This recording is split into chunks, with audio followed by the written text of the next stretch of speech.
The first treaty to protect international waters, called the High Seas Treaty, has been ratified. It needed to have 60 countries ratify the treaty. We've now, I think, hit 61.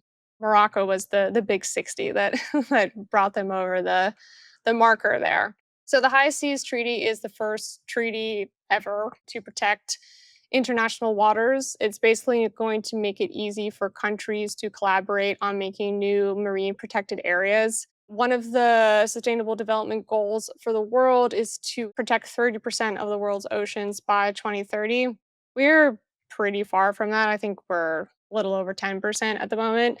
That doesn't feel very inspiring at first blush, but the critical context for this is that in 2006, there were basically zero marine protected areas. I mean, like 0% of the world's oceans were protected. So we are coming from couldn't be doing any worse. And fast forward to now, like I said, I think it's around 12 or 13%. Although for that 12, 13%, how strong those protections are in different marine protected areas varies.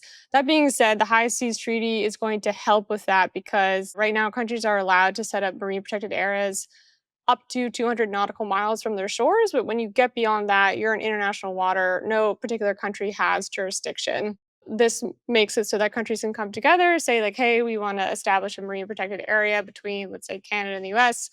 It won't happen between Canada and the US because the US is not one of the signatories, but let's say for theory's sake, it's between Canada and the US. And then all the other countries that have ratified the treaty get to vote on whether or not they want to establish a marine protected area there.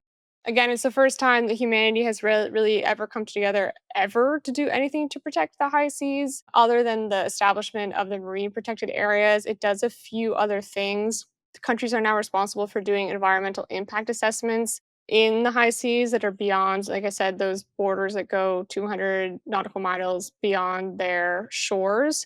And there's also a benefit sharing agreement, and this is kind of interesting. Any discoveries that are made in international waters by any of these treaty signatories, so marine genetic material like bacteria, coral, or sponges, basically things that end up being used in pharmaceuticals or biotech or cosmetics is also a really big one. Anything that's discovered in international waters is going to be shared by all of the people that are in the treaty. Is meant to cut developing countries into these discoveries and these things that end up making countries a lot of money. The developing countries don't have enough money to do these discoveries on their own, these kinds of big expeditions and big scientific expeditions.